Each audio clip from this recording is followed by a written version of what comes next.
The job search process on Wednesday started like any other. First, you have to fill out an application, but Marcia and other job seekers know sometimes you have to go above and beyond to make it happen. This is just the beginning of the process for evacuees who are still trying to figure out what it is they have and what it is they still need. In addition to all the cases they're currently working on, this is the stack of applications that haven't even been approved yet. People can come in and play a simulation computer game where they build a fictional town, building fictional buildings using fictional money, and then they bring through any type of disaster to see what survives. The goal is to see what it takes to survive a real storm. Barbara says the best time to find shark's teeth is when the tide is going out. That's when she said the water's coming in and out, back and forth across the shells and the shark's teeth, and that's how she tells them apart.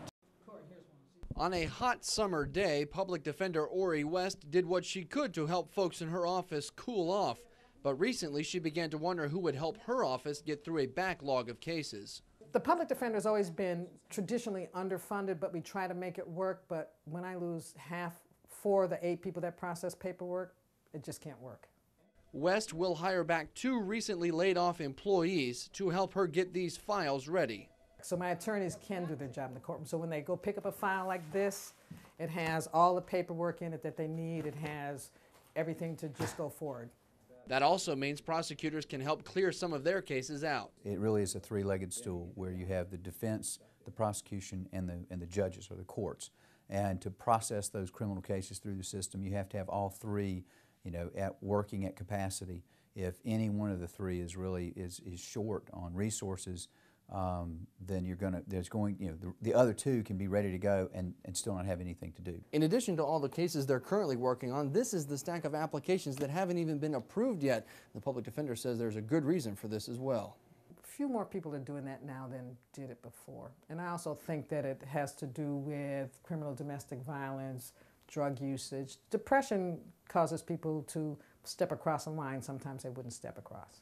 But now, if they have a case, it can hopefully be defended a little quicker and a little easier than just a few months ago. In Conway, Rusty Ray, News 13. Don Stickles and his wife Sandy retired to Myrtle Beach a few years ago from New York. Don says he had a good job up north for nearly 50 years. I was a project maintenance manager for a 6-chain bowling center out of Poughkeepsie, New York, 47 years, the only job I ever had in my life. But Wednesday morning, he was looking for a new job at the Myrtle Beach Job and Volunteer Assistance Fair. I retired with a decent 401k plan, and the economy the way it is now, I've lost a lot of money in the 401k plan, and my wife works in a school district, but helps a little bit, but it's really tough right now. And just as there are many people here Wednesday who say they need a job, there are plenty of companies, big and small, who say senior citizens may make the best employees.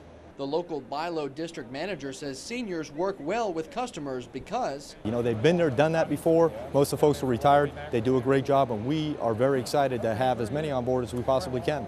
And potential employees like Stickles say they want to stay active and stay afloat in this difficult economy. Because I was always out and around with the 6 bowling centers. I was never in a job where you had to be in a plant all day long, Probably never thinking he would be in this position once he retired.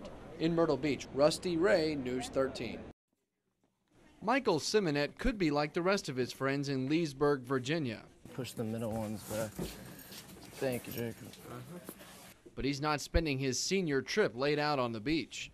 We decided to go to Myrtle Beach a long time ago, and we had no clue that there was going to be fires down here when we came down here, but we just thought that we could reach out to people and help them out and help clean up for people. That quest led Michael and some of his classmates to North Strand Helping Hand on Wednesday morning.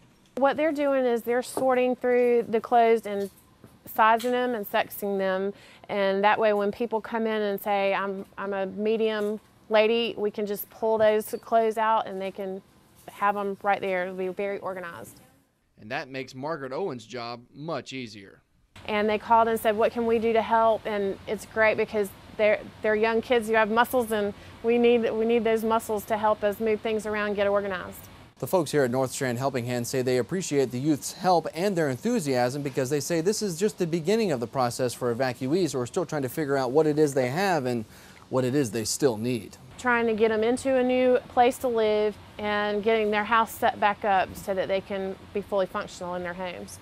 all with a big help from some young people who wanted to do whatever they could. What they said was, there's not much you can do until the fires are extinguished. All we need is money right now. But then we were able to find out about this, and we were real excited about it, and we wanted to come down here and help out. In North Myrtle Beach, Rusty Ray, News 13. Dennis Murphy marched bravely toward the Time Machine roller coaster Thursday morning, not to prove he wasn't scared of the twists and turns, but to prove he's not this guy seen in a popular commercial for the ride. It's the typical portrayal of someone wearing what they call a toupee. You see it in movies all the time. The only time you ever see someone wearing hair, something like that, is when it's in a disastrous situation. So Dennis strapped in, wearing his hair, to show Freestyle Music Park and everybody else that the ride is not dangerous for people like him who have hair loss. If you've lost your hair and it doesn't bother you, that's fine. That's okay. But why should you be harassed or made fun of because you want to do something about it? And his hair didn't disappoint, going with the twists and turns of the Time Machine, all part of a day's work for Murphy, who is in the hair replacement business in Surfside Beach. I wear my hair all the time. It comes off, maybe once a month. I get up in the morning, jump in the shower, just like you do, and shampoo my hair. And at least on Thursday, he let everyone know he and others like him are okay to flip a lid over this roller coaster. They just don't have to lose their hair. In Myrtle Beach, Rusty Ray, News 13.